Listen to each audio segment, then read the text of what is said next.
TDP MLA Velagapudi Ramakrishna Babu Janasena నాయకుడు వంశీకృష్ణ యాదవ్ తనపై చేసిన ఆరోపణలను రుజువు చేయాలని విశాఖ ఎంపీ తూర్పు నియోజకవర్గం వైసీపీ సమన్వయకర్త ఎంవీవీ సత్యనారాయణ సవాలు విసిరారు. విశాఖలో నిర్వహించిన మీడియా సమావేశంలో ఆయన మాట్లాడుతూ తాను ఎప్పుడూ ఎవరిపైన ఆరోపణలు చేయలేదని, తప్పుడు మాటలు ఆడలేదని పేర్కొన్నారు. అయితే వెలగపూడి వంశీకృష్ణులు తన గురించి అవినీతి ఆరోపణలు చేస్తూ ఏదో చేస్తున్నారంటున్నారు విమర్శించారు. కాపు జాతి నాయకుడు వంగవీటి రంగను హత్య చేసి పారిపోయి వచ్చిన వ్యక్తి వెలగపూడి రామకృష్ణబాబు అని, రాష్ట్రంలో అత్యధిక మెజార్టీతో ఓడిన వ్యక్తి వంశీకృష్ణ శ్రీనివాస్ యాదవ్ అని ఎంవీవీ ఆరోపించారు. యాదవులందరూ వైసీపీతోనే ఉన్నారని ఆ పార్టీ నాయకులు శ్రీనివాస్, అప్పారావు తదితరులు తెలిపారు.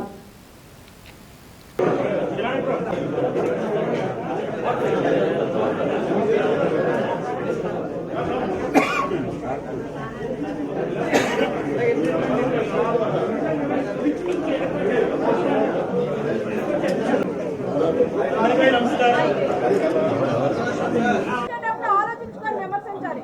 ఏ పార్టీ మిమ్మల్ని పై స్థాయికి తీసుకొచ్చింది? ఏ పార్టీ అండ చూసుకొని మీరు ఈ స్థాయికి ఈరోజు పవన్ కళ్యాణ్ దగ్గరికి వెళ్ళిపోయి మరి నేను ఖచ్చితంగా యాదవుడిని నా వెనకాల ఉన్నారని ఈ మాట ఎలా చెప్పగలిగారు? ఒక యాదవుడిగా ఎన్ని మాటలు ఎలా మాట్లాడగలిగారు? మీకంటూ ఒక స్థానాన్ని కల్పించిన పార్టీని మర్చిపోయి నా ప్రొఫెషన్లో భూమి కొంటా ఉంటాను, దాంట్లో బిల్డింగ్లు కడతా ఉంటాను, మళ్ళీ కస్టమర్లకు ఇస్తూ ఉంటాను. అది నా బిజినెస్. అది గత 30 సంవత్సరాల నుంచి ఆ బిజినెస్ చేస్తున్నాను. అందరికీ, మీడియా మిత్రులందరికీ కూడా నా నమస్కారాలు. ఈరోజు మీడియా ముందుకి ఈ రకమైన మీడియా సమావేశం ఏర్పాటు చేసి మీ ముందు రావడం చాలా దురదృష్టకరం. ఎందుకంటే నేను ఏ రోజు కూడా ఎవరి మీద కూడా ఆరోపణలు చేసిన దాఖలాలు మీ అందరికీ కూడా తెలుసు. ఎవరి మీద నేను ఆరోపణలు చేయను, వ్యక్తిగత ఆరోపణలు అసలు చేయను. నేను ఒక్కసారి ఆరోపణలు చేసింది జనసేన పార్టీ నాయకుల మీద. అది కూడా నా మీద ఆయన ఆరోపణలు చేసి నన్ను తప్పుగా మాట్లాడారు కాబట్టి ఒకరోజు ప్రెస్ మీట్ పెట్టి ఆయన మీద నేను మళ్ళీ మాట్లాడవలసిన అవసరం ఏర్పడింది ఆ రోజు. అంతేకాకుండా ఈ మధ్యకాలంలో ఎవరైతే వంశీకృష్ణ శ్రీనివాస్ అనే వ్యక్తి పలు దఫాలుగా ఆయన పార్టీ మారిన దగ్గర నుంచి నా మీద చాలాసార్లు ప్రెస్ మీట్లు పెట్టి రకరకాలుగా మాట్లాడుతూ వస్తూ ఉన్నాడు. అతను వచ్చినా సరే ఏ రోజు కూడా నేను ఒక స్థాయి కలిగి, నా స్థాయి కానీ నా వ్యక్తి నా రేంజ్కి తగిన వ్యక్తితో గురించి నేను మాట్లాడటం ఎందుకని చెప్పి ఏ రోజు కూడా నేను మాట్లాడలేదు. కానీ అతను చాలా మితిమీరి మాట్లాడటం, కనీసం ఒక మనిషిలాగా కూడా మాట్లాడలేకపోవటం అది చాలా దురదృష్టకరం. దాని గురించి తర్వాత మాట్లాడతాను. ముఖ్యంగా నిన్న జరిగిన మీడియా సమావేశంలో ఎవరైతే 3 సార్లు ఇక్కడ ఎమ్మెల్యేగా పనిచేస్తున్న వెలగపూడి రామకృష్ణబాబు, అదేవిధంగా ఇతను కలిసి నా మీద మీడియా సమావేశంలో వాళ్ళు ఆరోపణలు చేయడం జరిగింది.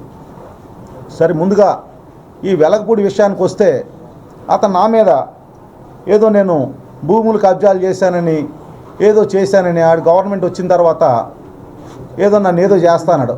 అతనికి నేను మీడియా సమక్షంలో నేను చెప్తా ఉన్నా, అతను ఒకవేళ రానే రాడు, ఒకవేళ వస్తే ఎంటూ మొక్క పీక్కోమని చెప్పండి. ఒక ఇంటికి బొచ్చుతో సమానం నాకు. అతనికి నేను పత్రికా ముఖంగా నేను ఛాలెంజ్ చేస్తా ఉన్నా. అతనికి కాగితాలు ఏమన్నాడు పట్టుకురమ్మనండి. నేనేమి బ్రాందీ సీసాలు, కల్తీ బ్రాందీలు, కల్తీ సారాలు అమ్ముకునే స్థాయికి రాలేదు. నేను ఎన్నో నిర్మాణాలు చేసి ఎంతోమంది వేల మందికి ఉపాధి కల్పించి, ఎంతోమందికి ఇల్లులు ఇచ్చి, వాళ్ళందరూ చల్లని దీవెనలతో ఈరోజు ఈ స్థాయికి మా సంస్థ పనిచేస్తూ ఉంది విశాఖపట్నంలో. ఏదో కోరమనపాలెంలో 1%కి నేనేదో భూమి కొట్టేశానని చెప్పాడు. అది ఇతర కాగితాలు చదవటం వస్తే కాగితాలను చూపిస్తాం అతనికి. కాగితాలు చదవటం వస్తే ఇది బ్రాందీ సీసాలు నీళ్లు కలిపేసి అమ్మేయటం కాదు, బారులో నీళ్లు కలిపేసి అమ్మేయటం కాదు, దొంగ మద్యం తీసుకొచ్చి అమ్మేయటం కాదు. ఇది ఒక బిల్డింగ్ కట్టే ఇండస్ట్రీ. దాంట్లో రకరకాల లావాదేవీలు ఉంటాయి. అది 1% తీసుకున్నామా, ఒక వ్యక్తి 1%, దాంట్లో వేరు వేరే పార్టీలు ఉన్నారు. వాళ్ళందరికీ ఏమి ఇచ్చామనేది ఇతనికి తెలియదు. ఇతను ఏదో నోటుకు వచ్చినా మాట్లాడుతూ ఉన్నాడు. అయినా సరే ఒక ప్రైవేటు వ్యక్తుల వ్యవహారంలో అది 1% అవ్వచ్చు, 10% అవ్వచ్చు, 20% అవ్వచ్చు, 40% అవ్వచ్చు, దానికేం కొలమానికి ఏమి లేదు. ఓనర్కి నచ్చితే నేను ఈ సైట్ 5,000 రూపాయలకి అమ్మేస్తాను, లేదా 1,00,000 రూపాయలకి అమ్ముతాను, అది నా ఇష్టం. అది దానికే కొలమానికం లేదు. అది కూడా తెలియకుండా అతను మాట్లాడుతూ ఉంటే అతని అవివేకానికి నేను ఏం చేయాలో నాకు అర్థం కాలేదు. ఇంకొక విషయంగా ఏదో ఏయుఈసీ గారిని నన్ను వచ్చేస్తున్నారు, మా అంతు చూస్తాడంట. సరే, మేము రెడీ, నీ దగ్గర కాగితాలు ఉన్నట్టు పట్టుకునిరా, నువ్వేమన్నా మా ఏమంతు చూస్తావు మేము చూస్తాం. నేను అనుకునేవాడిని అతన్ని నేను రాజకీయాల్లో రాకముందు రామకృష్ణ బాబు చాలా మంచోడు అంట అని అనుకున్నాండి. అతను వచ్చిన తర్వాత అతని దగ్గర నుంచి వస్తుంటే అతని నిజస్వరూపం నాకు అర్థమవుతూ ఉంది. ఇవాళ అతను కేవలం ఒక అవకాశవాది. 3 సార్లు విశాఖపట్నం ఈస్ట్లో యాదవులను ఓడించేసి ఇవాళ ఎప్పటి నుంచో గత 50 సంవత్సరాల నుంచి యాదవులు నెక్కుకుంటూ వస్తున్న స్థానం విశాఖపట్నం 2, ఆ స్థానాన్ని ఇతను పూర్తిగా కబ్జా చేసి ఈరోజు ఎవరిని యాదవులనే ఒక సెకండ్ వ్యక్తిని కూడా దాంట్లో కనపడకుండా ఒక పక్కా ప్రణాళికతో ముందుకెళ్తా ఉన్నాడు అతను. ఇవాళ 12 మంది కార్పొరేట్లను ఓడించాడు అతను. ఎందుకు? అతను పోటీ ఎవరు ఉండకూడదని ఉద్దేశంతో, పోటీ ఉండకూడదని సెకండ్ వ్యక్తులను కూడా అతను వెనకాల తిరుగుతున్న పట్టాభిరాముని కానీ లేకపోతే ఉమ్మి సన్యాసరావుని కానీ అందరినీ కూడా ఒక పక్కా ప్రణాళిక ప్రకారం తీసుకుంటూ వచ్చేస్తున్నాడు అతను. అతను చేసే పని అది. అతని వేళ వంశీ మీద 2 సార్లు పోటీ చేసి ఇవాళ వంశీని ఓడించి ఇవాళ అతని ఇంటికి వెళ్ళి ఒక సిగ్గు లేకుండా అతని ఇంటికి వెళ్ళి కూర్చుని పక్క నవ్వుతాడు అతను తిడతా ఉంటే. అసలు ఒక మంచి వ్యక్తిత్వం ఉన్న మనిషి అని అతను. ఎవరి మీద ఆరోపణలు చేస్తే ఇతను నవ్వుకుంటాడు. అతను మాట్లాడే భాష ఏంటి, ఇతను నవ్వుకునే విధానం ఏంటి? ఏ రోజైనా నేను ఈ స్థాయిలో ఉన్నాను ఒక ఎంపీగా విశాఖపట్నంలో ఎన్ని సంవత్సరాల నుంచి వ్యాపార సామ్రాజ్యం నడుపుతూ ఉన్నాం. ఎవరి మీదనో ఆరోపణలు చేస్తే ఒక పద్ధతి అనేది ఉండాలి, ఒక లాంగ్వేజ్ ఉండాలి. ప్రెస్ మీట్ పెట్టడం జరిగింది. వైఎస్ఆర్ కాంగ్రెస్ పార్టీలో ఉన్నటువంటి యాదవులు ఎవరు కూడా వైఎస్ఆర్ కాంగ్రెస్ పార్టీకి సపోర్ట్ చేయరు. వైఎస్ఆర్ కాంగ్రెస్ పార్టీలో ఉన్నటువంటి యాదవులకు కానీ వైఎస్ఆర్ కాంగ్రెస్ పార్టీ బలపరిచినటువంటి అభ్యర్థి ఎంవివి సత్యనారాయణ గారికి కానీ ఎక్కడ మేము ఎవరేం ఓట్లు వేయం, యాదవులు అందరూ మా వెంటే ఉన్నారని నిన్న ప్రెస్ మీట్లో తెలియజేయడం జరిగింది. ఇది సత్యదూరం. 100కి 100% వైఎస్ఆర్ కాంగ్రెస్ పార్టీ యాదవులకి సముచితమైన స్థానం గౌరవ ముఖ్యమంత్రి వర్యులు వైఎస్ఆర్ కాంగ్రెస్ పార్టీ అధ్యక్షులు జగన్మోహన్ రెడ్డి గారు ఇవ్వడం జరిగింది. ఈవేళ వైఎస్ఆర్ కాంగ్రెస్ పార్టీ ఏదైతే పార్టీ ఆవిర్భవించిన రోజునే విశాఖపట్నంలో కీలకమైనటువంటి వైఎస్ఆర్ కాంగ్రెస్ పార్టీ అధ్యక్షుల పదవి యాదవులకు ఇవ్వడం జరిగింది.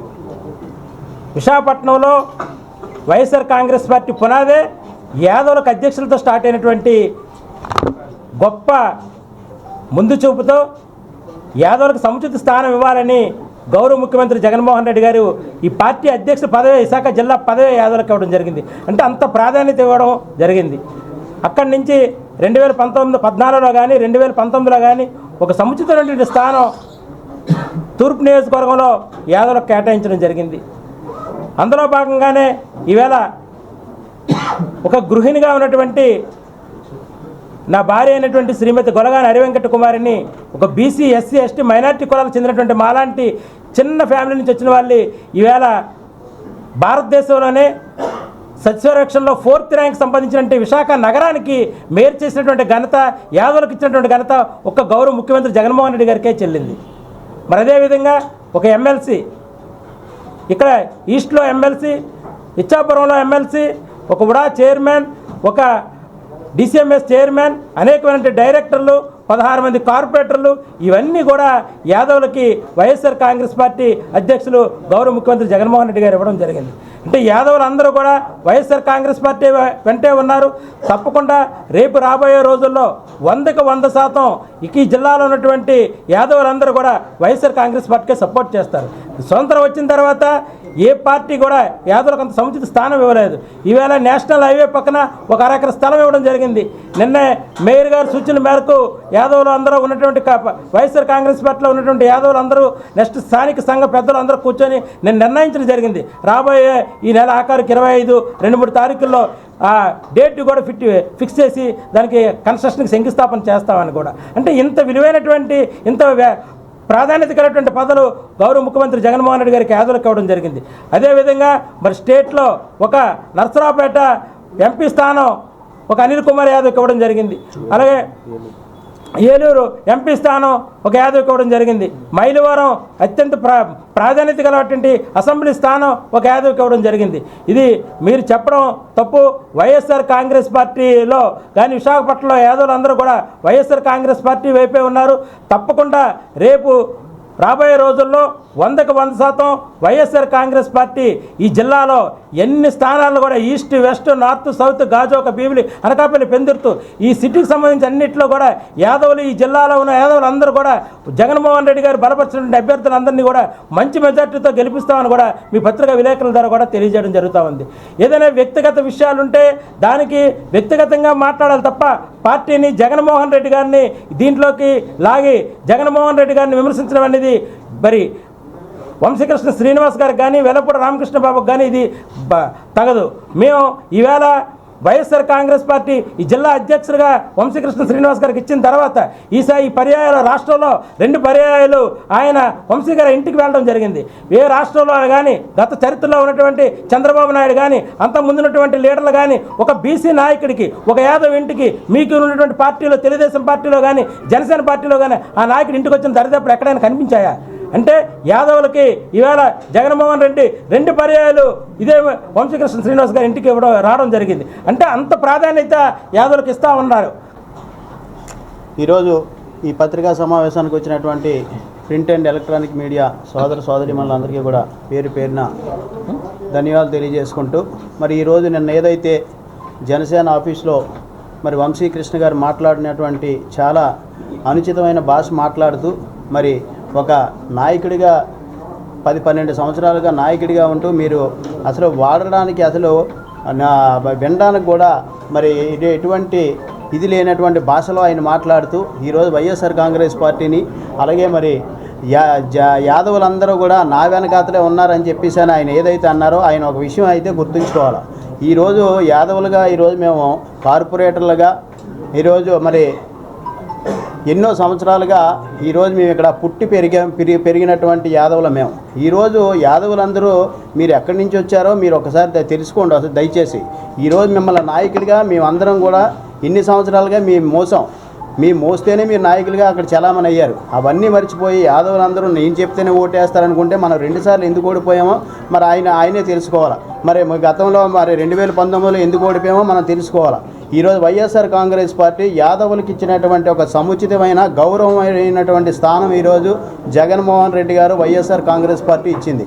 మరి ఈరోజు మనం చూసుకున్నట్లయితే మరి చరిత్రలోనే మరి ఎప్పుడు కనీ విని ఎరుగని రీతిలో మరి ఈ కలియుగ దైవమైనటువంటి వెంకటేశ్వర స్వామి తొలి దర్శనం ఎప్పటి నుంచో మరి ఆ కృష్ణ భగవానుడు ఇచ్చినటువంటి యాదవులకు ఇచ్చినటువంటి వరాన్ని గతంలో చంద్రబాబు నాయుడు తీసిన తర్వాత ఏదైతే మరి తన పాదయాత్రలో ఈ సమస్యని జగన్మోహన్ రెడ్డి గారు తీసుకెళ్లిన తర్వాత ఆయన ముఖ్యమంత్రి అయిన వెంటనే మరి యాదవ సన్నిధిగా నామకరణం చేసి చట్టం చేసి ఈ భూమి ఉన్నంత వరకు కూడా మరి ఆ వెంకటేశ్వర స్వామి, కలియుగ వెంకటేశ్వర స్వామిని తొలి దర్శనం చేసుకునే భాగ్యం యాదవుడికి కల్పించినటువంటి చరిత్ర ఈరోజు వైఎస్ఆర్ కాంగ్రెస్ పార్టీ జగన్మోహన్ రెడ్డి గారిది. ఈరోజు ఎవరైనా సరే ఆ విధంగా ఆలోచించారా? ఈరోజు మీరు ఒకసారి చూడండి, రాష్ట్ర వ్యాప్తంగా యాదవుల్ని మరి బీసీలుగా యాదవులు చాలా అనగదొక్కుతున్న ఉన్నారని చెప్పేసి యాదవులకి ఎటువంటి ప్రాధాన్యత ఇచ్చి అయినా పైకి తీసుకొచ్చారో మనందరం చూసాం. మరీ ముఖ్యంగా విశాఖపట్నం చరిత్రలో మేము గత ఎన్నో సంవత్సరాల నుంచి ఈరోజు స్వతంత్ర భారతదేశానికి స్వతంత్రం వచ్చిన తర్వాత ఎప్పుడు విశాఖపట్నం చరిత్రలో యాదవులకి ఇన్ని పదవులు ఇచ్చినటువంటి ఏ రాజకీయ పార్టీ లేదు. అటువంటి రాజకీయ పార్టీ ఈరోజు జగన్మోహన్ రెడ్డి గారు మమ్మల్ని ఆ విధంగా యాదవులందరికీ కూడా మరి యాదవుల చరిత్రలో నిలిచిపోయే విధంగా ఒక 3 ముఖ్యమైన ఇంపార్టెంట్ పోర్ట్ఫోలియోల్లో ఒక మేయర్గా కానీ, ఒక విఎంఆర్ఏ చైర్మన్గా, ఒక ఎమ్మెల్సీగా 16 మంది కార్పొరేటర్ టికెట్లు ఇచ్చి 13 మందిని నెగ్గించుకొని ఎంతోమంది స్టేట్ డైరెక్టర్లు ఇచ్చి ఇన్ని పదవులు ఇచ్చినటువంటి పార్టీ గతంలో మేము ఎప్పుడన్నా చూసామా? ఒక్కసారి మీరు తెలుసుకోండి. మీ వ్యక్తిగత కారణాల వల్ల మీరు పార్టీ మారిపోయి ఉండొచ్చు. ఈరోజు మీరు ఎమ్మెల్సీగా ఉన్నారు. ఏ పార్టీ ఎమ్మెల్సీ ఇచ్చింది అది ఒకసారి ఆలోచించండి. ఈరోజు మీకు ఆ స్థానం ఏ విధంగా వచ్చిందో మీరు ఒకసారి ఆలోచించాలా. ఈరోజు మీ ఆ ఎంపీ వెనకాదలు ఉన్న వాళ్ళందరూ చెంచాగాళ్ళు. ఎవరా చెంచాగాళ్ళు? ఆ చెంచాగాళ్ళు నీ వెనకాదలు ఉన్నారు నిన్నటి వరకును. ఆ రోజు మరి నువ్వు మమ్మల్ని చెంచాగాళ్ళు అనలేకపోయావా? ఎవరున్నారు నిన్నటి వరకు నీ వెనకాదలు ఎవరున్నారు? ఈరోజు మీరు పార్టీ మారిపోయారు, మీ వెనకాదలు రాలేదని చెప్పేసి అని మీరేమో ఇష్టం వచ్చినట్లు మమ్మల్ని ఏమొచ్చి ట్రోల్ చేసేస్తూ మేము పార్టీకి పనిచేస్తున్నాం, వ్యక్తులకు పనిచేయలేదు. జగన్మోహన్ రెడ్డి గారి పార్టీ అంటే మాకు ఇష్టం, జగన్మోహన్ రెడ్డి గారి నాయకత్వం మాకు ఇష్టం, జగన్మోహన్ రెడ్డి గారిని ఇష్టపడి మేము పనిచేస్తూ ఉన్నాం. ఈరోజు అంతేగాని మీరు ఇష్టం వచ్చినట్టు ప్రెస్కి ఎక్కేసి ఏదో మాస్ మసాలా ఉండాలని చెప్పేసి మీరు ఇష్టం వచ్చినట్టు మాటలు మాట్లాడిస్తే ఇక్కడ మేము ఎవరం కూడా సహించడానికి సిద్ధంగా అయితే లేం. దయచేసి మీరు అందరూ తెలుసుకోండి. ఈరోజు ఒక ఎంపీగా ఉన్నటువంటి వ్యక్తిని మీరు ఎటువంటి వ్యాఖ్యలు చేశారు? మీకు పర్సనల్ ఉంటే వేరేగా మాట్లాడుకోవాలి. అంతేగాని ప్రెస్కి ఎక్కేసి పార్టీని అడ్డు పెట్టుకొని మీకేదో మీరు పక్కన కూర్చొని మాట్లాడినటువంటి మనిషి ఎవరు అసలు? ఈరోజు ఏ మనిషి గురించి మమ్మల్ని ఈ 15 సంవత్సరాలుగా మీరు మమ్మల్ని శత్రువుని చేసేసి ఈరోజు మమ్మల్ని అందరినీ వాడుకునేది మీరు కాదా అని అడుగుతున్నాం మేము. ఈరోజు ఎటువంటి వ్యక్తిని మీరు పక్కన పెట్టుకొని మీ గురించి ఆ వ్యక్తితో మేము యుద్ధం చేసాం ఈరోజు 15 సంవత్సరాలు. ఈరోజు ఆ వ్యక్తిని పక్కన పెట్టుకొని మీరు ఏ విధంగా మాట్లాడతారు? ఆ మాటలు అవన్నీ మీరు మర్చిపోయారా? ఒకసారి దయచేసి మీరు మీ విజ్ఞతతో మీరు ఆలోచించండి దయచేసి. ఈరోజు మేము ఎవరో మమ్మల్ని నాయకులుగా తీర్చిదిద్దలేదు. మేము కార్యకర్త స్థాయి నుంచి 30 సంవత్సరాలుగా రాజకీయ మీరు ఎవరూ లేరు. నేను రాజకీయాల్లో ఉన్నప్పుడు మీరు ఎవరు అసలు విశాఖపట్నం చరిత్రలో లేరు. మేము ఇక్కడ పుట్టి పెరిగా మేమందరం ఈరోజు ఇక్కడ కార్పొరేటర్లుగా ఉన్నటువంటి ప్రతి వ్యక్తి కూడా ఇక్కడ పుట్టి పెరిగినటువంటి వ్యక్తులే మేము. మీరు ఏం మాట్లాడుతుంటారో ఒకసారి ఆలోచించుకొని మాట్లాడండి. మీ రాజకీయ అవసరాల గురించి మమ్మల్ని మాత్రం బలి చేయొద్దు దయచేసి చెప్తా ఉన్నాం. ఈరోజు మేము ఒకటైతే చెప్తా ఉన్నాం, ఆయన ఏదైతే చెప్పాడో మరి హైయెస్ట్ మెజారిటీతో ఇక్కడ స్థానం కోల్పోతుందని చెప్తున్నాడు కదా. ఈరోజు